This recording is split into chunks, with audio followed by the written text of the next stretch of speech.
Three, two, one, and we're live. Hello, everyone. I'm Captain Oblivious. Welcome back to the BALLCAST. Today we're having only one of my good friends with us, Volkan. Nice to be here. It's nice to have you as well. All right. First game, we are going to give our thoughts and predictions on this Arsenal versus Tottenham. Arsenal so far had the best luck with the average small teams. Tottenham, on the other hand, got 1 point. Then got smashed by Newcastle at home. So this game for me it will be a draw. I don't see. Of course, Arsenal has Aubameyang, Lacazette, Nicolas Pepe played very good in the first game. I don't see them doing much on this game. On the other hand, Tottenham, Kane, Sane should be back. I'm not quite sure. When they sold Wanyama, he was not in their plans anyway. He was not a top midfielder. They bought a new player. Do you remember his name? It was From Lyon and Dombele. Yes, Pepe.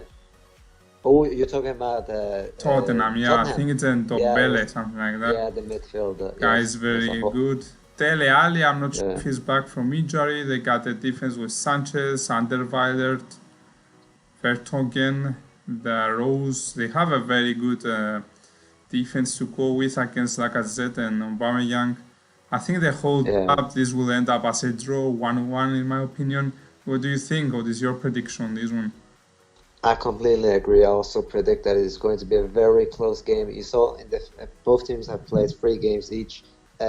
Arsenal got 6 points out of 9 possible, and Spurs with 4 points out of 9. But you could see that Arsenal, their first real test were against Liverpool, and you could see they completely failed that one. And the points that they got was from weaker sides like Newcastle and Burnley. It was pretty much expected. But as I've said, Arsenal beat Newcastle 1-0, and that was away. And Spurs, they lost to Newcastle at It's home. embarrassing. Yeah, exactly. But Spurs did do very good against Manchester City. I did not expect them to get points in that game. So that's why I believe it would be very tight, possibly a draw, 1-1 or 2-2.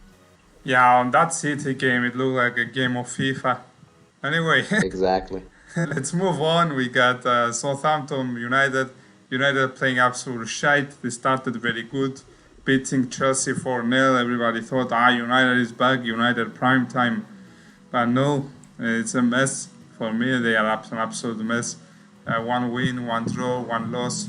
With Southampton at home, I can only see a draw or a loss for United here. There's no way. I don't see United playing any good. Their confidence must be under the ground right now, under the sea level. I don't see them doing anything. What about you? Well, I believe that United is going to take this one because you saw in the first game against Chelsea. Chelsea. Yeah, you saw in the first game against Chelsea that they did have a very good start of the season. They knew how to play. They were betting on counter-attacks, but they were also kind of lucky with getting away because Chelsea they were actually playing very good, hitting the post a couple of times. But then again, against Crystal Palace, you could see that Manchester United, for some reason, they were struggling, and nobody expected them to do that, beating Chelsea with such ease. But I do believe that Solskjaer is going to push them to get these points in this game because it's very important for them. I believe they're also betting everything on the league now that we've seen the Europe League group stages, which you can get onto that in a bit. Yeah, it's crazy. I don't believe in them, not at all. I mean, it's been like 4 or 5 seasons now. Like, there's no reason to believe in anything they're trying to achieve. I don't think they have any goals. Moving on to City versus Brighton. City, I think it's undeniable that they will win this game. If it was the other way around and Brighton at home, there was a small doubt. But at home, City, I don't see them losing. I say 3-1 or a higher score for City and 1 goal for Brighton. How do you see this going? I believe that, as you said, Manchester City is going to take this one big you can see that they have the players, they have the squad this season. You can clearly see they're also focusing a lot on the league, seeing the tension they play with. They also defeated Burnham with quite ease. Every game they played, they dominated. And I also believe with a little bit more luck, they could have beaten Spurs. I don't think that's going to repeat itself this season. I believe from now on, Manchester City is just going to go for the 3 points every game. No, I don't believe there will be any exceptions. Not even if they play Liverpool or Tottenham away again. I don't believe like they were going to sit back and be happy with 1 point. They're going to give everything. Yeah, City is going for absolutely everyone and everything. But they will fuck Champions League away anyway, so yeah. Burnley versus Liverpool here. Burnley, everyone's talking like they're good at home. They will pack the bus against Liverpool, and Mane, Firmino, Salah. That's not gonna be a break for them. You have Shaqiri on the bench usually. Chamberlain is back. Henderson is dubious, he's a doofus as well. Milner is still on form, even though he's over 30. I have to give credit to that guy. Van Dijk and Matip so far not that bad in the defense, could do better in some of the games. Alisson, I think he's still injured. I saw Klopp talking about it. I think he's still injured, so I expect Andrian to take his place again. You have Robertson and Arnold. Hey Arnold, so that's not gonna be a bad team. I think it's the strongest team Liverpool can have. Going up against Burnley, I think they win this one, not by a long margin, maybe a 0-2, 1-2, 1-0-1. I don't see this going the wrong way with Liverpool. What do you think? Well, I believe it's going to be a very small victory for Liverpool, possibly I think 2-1 or maybe 3-1, but I do believe Burnley will score because Ashley Barnes has been incredible this season so far. I also talked about him when they faced Arsenal, that I believe if someone was going to score, it's going to be him. He has 4 goals in 3 games, and one of the goals being against Arsenal, and then the other goals being against Wolves, which we talked about, and that was in an away game, and Wolves is a very good home side. So this guy, he knows how to score goals. I don't believe there's much stopping him now right at the moment. And as I said in the last video, not the last one, but the last one I talked about Burnley, that they are a very composed side. Like, I don't believe there's many teams that can go on them and have an easy game. That's why I believe it's going to be either 2-1 or 3-1 for Liverpool, but I do believe it will be very equal. I just believe that Liverpool will get the goals. Yeah, I believe Liverpool wins this one. They have the goal scorers like Mane and Salah. They are goal scorers by nature. Yep. Anyway, I think we pretty much agree on all the games so far, except United. Let's go on and see. We got the Spanish League, La Liga, and tomorrow. Oh, by the way, I forgot to mention Arsenal Tottenham takes part on Sunday, and the other games we talk about take part on Saturday in case you would like to watch them. And now on Saturday in La Liga, we have Osasuna versus Barcelona. Barcelona the strongest side here by far. I remember Osasuna back in the days conceding 8 goals from Real. Barcelona, Ronaldo scoring hat-tricks against them all the time. Lately, of course, those teams got better and better, and they have a more balanced team, and they can take very good opposite sides, like a strong team like Barcelona. I think Barcelona wins this one, but they will surely concede. I don't see them not conceding any goals. I would say this one goes again like a 1-3. Griezmann might score. Is Messi back yet? Do you know? He's still injured. He's still injured. Yeah. I still believe Barcelona wins. We saw what they did with Betis. As soon as they score 1 goal, it's gonna be an open goal almost for them to score another. What do you think about this one? My prediction goes 2-1 for Barcelona, since Messi and Suarez are out. So it means that Griezmann, he again has to take the mantle of being the goal scorer. So, but I just don't see Osasuna posing much threat to Barcelona. I believe they're gearing back up. They had a bad start of the season, but I believe that it's going to be better and better. They're just going to find form again. But as you said, I actually do believe they will concede. Their defense, they have been very bad. Also in the preseason, they have not impressed me at all. So 2-1 or 3-1 for Barcelona. I believe Barcelona.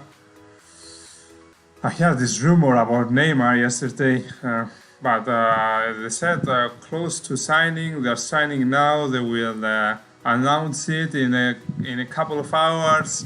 We're still waiting for those couple of hours to come through. Then today it says PSG doing everything to keep Neymar, so I don't think the move is gonna happen. I don't see it happening anytime soon. Anyway, do you have anything to say about that one? Well, it's a very tough situation because PSG, they have a player that do not want to play for them. Like, you can clearly see he's very unhappy. So I just don't see the point keeping him. Like, they should just accept the offer. Like, Barcelona, I don't know if it's accurate. It's not an official statement, but I've read on numerous websites and also from the news that Barcelona bid 170 million euros, and that's in three rates. They don't pay it all at once. I think they will pay 100 at first, and then they will just keep adding on the next season. To me, that's a very good deal because you have a player that doesn't want to play for you, who was injured half of the season last year, and also you get a bag of cash that you can invest somewhere else because it doesn't work. Yeah, I think a team that's contender for the Champions League way stronger that way, and maybe they think like that. If I give them Neymar, my chances of winning it myself is getting considerably lower, and that might be the That's true. Here. Yes. Anyway, let's move on to Atletico with Eibar. This game takes place on Sunday. Atletico, I think, takes another close victory, 1-0 against Eibar. Morata might score, the new guy Felix might score. That guy, I'm waiting still for that guy, see how he picks up in the next 5-10 games. I think they beat Eibar, it's not a big obstacle. They win by 1-0 and they do 3 out of 3. What do you think? Well, I believe that they will win 2-0 or 1-0. It's true. I believe it will be a close victory. Atletico, they're not a side that are going on the pace to win like 3 or 4-0, 5-0.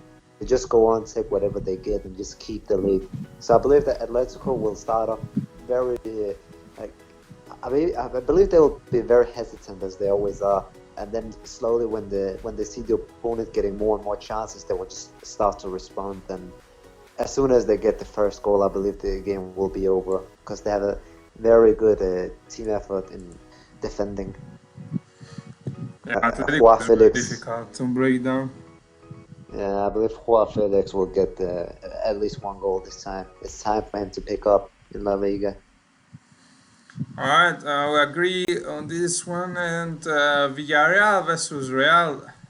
I feel Villarreal is going to draw or win this one. I saw Real started the first game.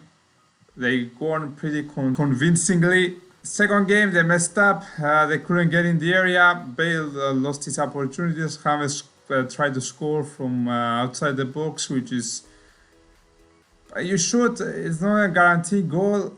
Odds are against you to score when you shoot outside the box. Headers missed. Nobody scoring. Jovic came in, done nothing, hit the post. I saw Mariano doing the same moves as him last year. I don't know why you go on and spend double the money for that guy. Complete absolute bullshit. And you bought Militao, you're not even trying him. You're not even giving him the opportunity. You let Varane there, thinking that he will always be the first 11 player. He's not even trying. Carvajal out of form completely.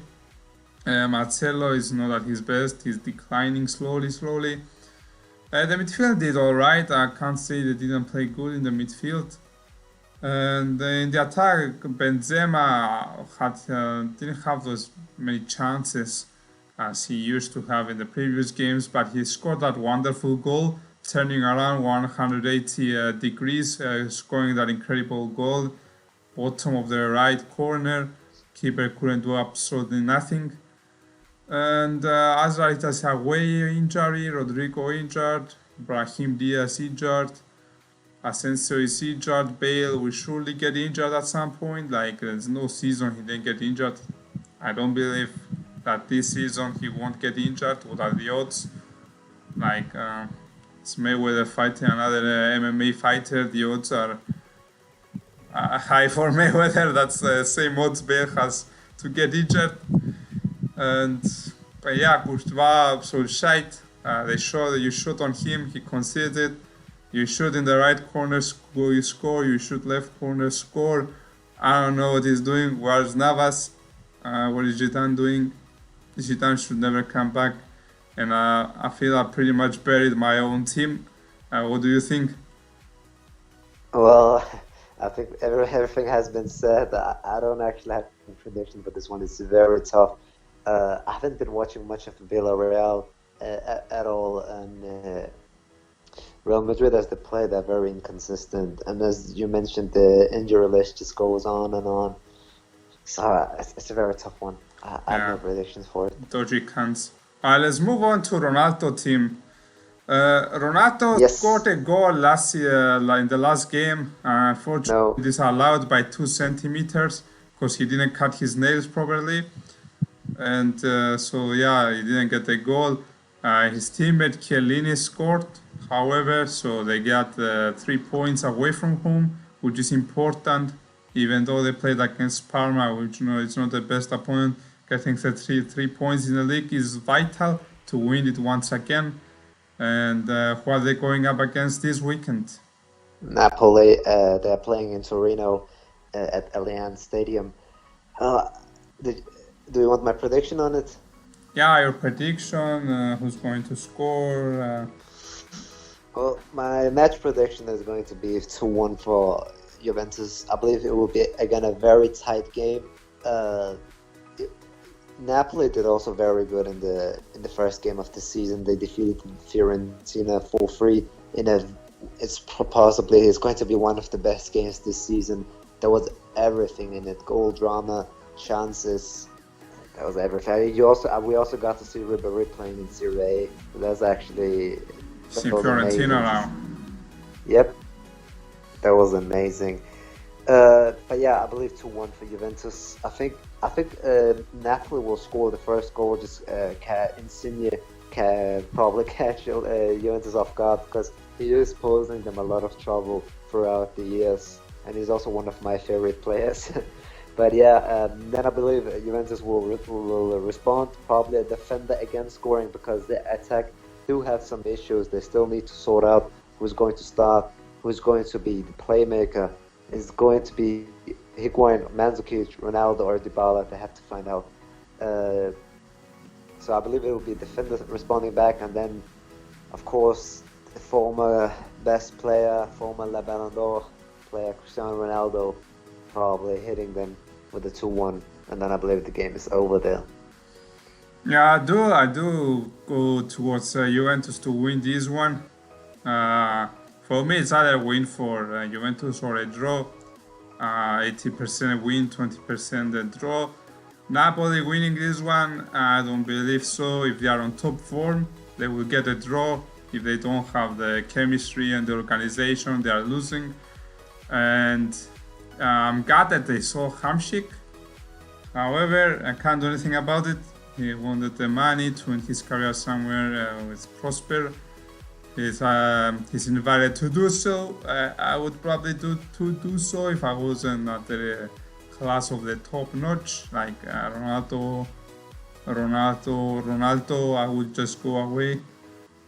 And yeah, that's what I have to say about this game as well. Anything?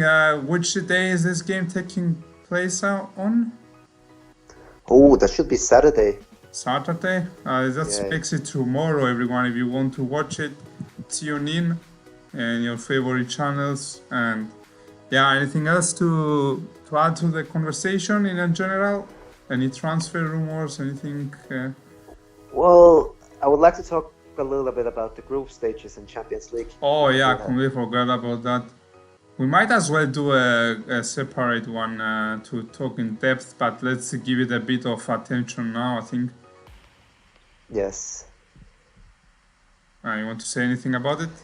Yeah, I'm sorry. I'm just taking a look at the groups. Of course, I believe this year's, I believe the groups are way more tough than compared to last year. You can see there's a lot of competitive groups like Group F with Slavia Prague, which I don't believe them a contender, but the other three teams, Dortmund, Inter, Barcelona, those are going to be very good games and very tight as well. And Group G with Lyon, Benfica, Zenit, and Leipzig, I have no idea who's going to make it through. Like, it's so tight. Also with Group H with Chelsea, Lille, Ajax, and Valencia. I'm taking a look now as well. Yeah, the groups I believe the only groups where I have a certainty that teams are going to make it through, one of them is Group A with PSG, Real Madrid, Club Brugge, and Galatasaray. I have PSG and Real Madrid as 1 and 2, and Group B, there's also a very, I believe, one-sided, if you could call that, with Tottenham and Bayern going through, because the other two are Olympiacos and Red Star. So, very tight groups, very good groups, and I'm looking forward to see that. I'll give my predictions really fast about Group A. Yes. PSG guarantee going through. Real Madrid, since the other two teams are not that competitive, Yes. Real Madrid might manage to get a second place. If there was a team like Inter or Dortmund in there's no way Real would go through. But they are so lucky they got a Club Bridge and Galatasaray, which are not the top teams that might get a draw from Real Madrid at home. At their own home, not at Real Madrid's home. But you never know. With the current form, Real carries just dodgy, so I say PSG from that group. Maybe Real Madrid second. Group B, Bayern, Tottenham, guarantee. One, I don't know who's going to be first or second, but they're going through. Group C, City 100%. The rest have a good fight to give. Shakhtar have a great experience in the group stages of Champions League, so they might just take the second place. Atalanta, newcomers, I would like to see them going through. Atletico in the Group D and Juventus, I think they go through. Leverkusen will cause trouble, and then third, most likely. Group E, we got Liverpool, Napoli. I don't see the other two teams going through. Group F, this is a very tough group. Barcelona, Dortmund, Inter. I think Barcelona will end first. And Dortmund Inter, it's a very difficult one. Can't get in depth for it at the moment. It is. Group G, this is a really weak one. Lyon has been picking up form the last 2 years. They've been doing good signings. Of course, they sold Ndombele. That's a big gap there, if you ask me. But I think Benfica, Lyon, from a fresh side, I think those two. And then Group H, I would think Chelsea will go through. I think they might pick up form till then.